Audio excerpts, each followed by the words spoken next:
इश्क में पागल हुए पति, प्रेमिका पर लुटा दिया खजाना।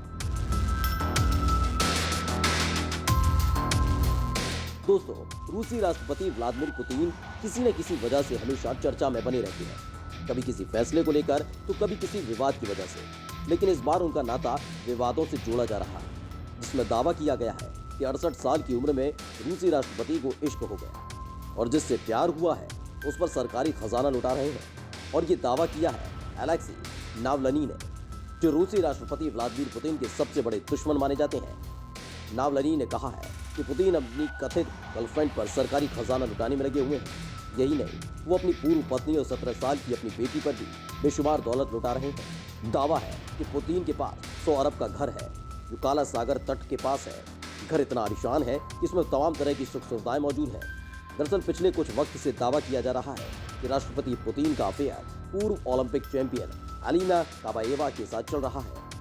37 वर्षीय एलिना ने 2004 में ओलंपिक में जिम्नास्टिक में स्वर्ण पदक जीता था।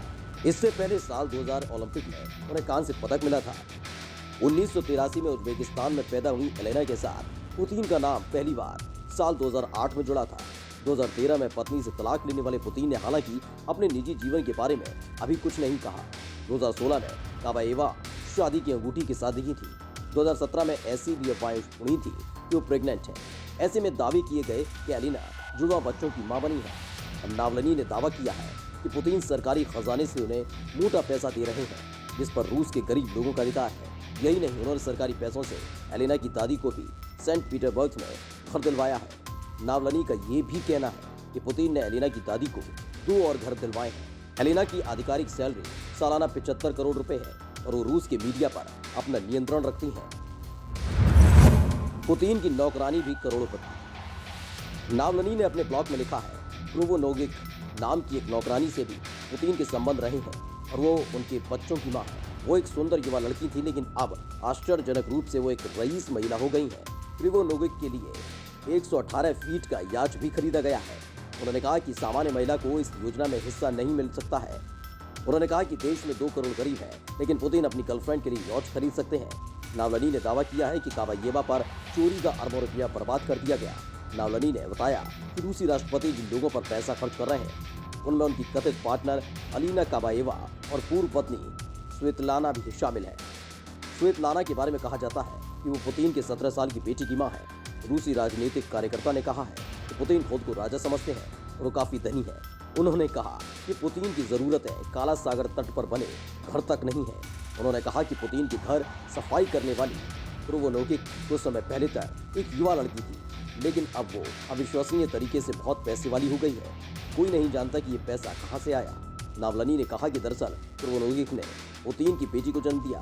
अब उन्हें कई लग्जरी अपार्टमेंट्स मिले हैं। यही नहीं, उन्हें रोसिया बैंक में 3% हिस्सा भी दिया गया है। कौन है अलेक्सी नावलनी? दरअसल अलेक्सी नावलनी रूस के विपक्षी नेता है जो लगातार पुतिन की सत्ता को चुनौती देते रहे हैं। साल 2017 में रूसी राष्ट्रपति व्लादिमीर पुतिन के खिलाफ अलेक्सी नावलनी ने चुनाव लड़ने का ऐलान किया था, जिस पर चुनाव आयोग के 12 सदस्यों ने अलेक्सी के चुनाव लड़ने से रोकने के पक्ष में वोट किया था और इस फैसले से नाराज अलेक्सी ने चुनाव के बहिष्कार का ऐलान किया था। इस दौरान पुतिन और चुनाव आयोग पर मिलीभगत का आरोप भी अलेक्सी ने लगाया था। उन्होंने आरोप लगाया था कि इन चुनावों में केवल पुतिन और वो लोग चुनाव लड़ते नजर आएंगे जिन्हें पुतिन ने चुना है। अलेक्सी का कहना है कि अगर सही तरीके से चुनाव होते तो वो इन चुनावों में पुतिन को हरा देते। चुनाव आयोग द्वारा यह फैसला लिए जाने से पहले अलेक्सी ने कहा कि अगर आप मुझे चुनाव लड़ने की इजाजत नहीं देते तो इसका मतलब है कि आप लाखों लोगों के खिलाफ फैसला ले रहे हैं। उस वक्त आयोग ने अपने फैसले में 41 साल के अलेक्सी को एक अदालत से भ्रष्टाचार का दोषी ठहराया था और कोर्ट ने उन्हें 5 साल निलंबन की सजा सुनाई थी। नावलनी कथित रूप से रूसी खुफिया एजेंसी FSB के जहरखुरानी के भी हाल ही में शिकार हो गए थे। हाल ही में उन्हें जहर दे दिया गया था, जिससे विमान में ही उनकी तबीयत बहुत ज्यादा खराब हो गई थी। हालांकि वो बाल बच गए थे। अब वापस लौटने के बाद उन्हें फिर से गिरफ्तार कर लिया गया है।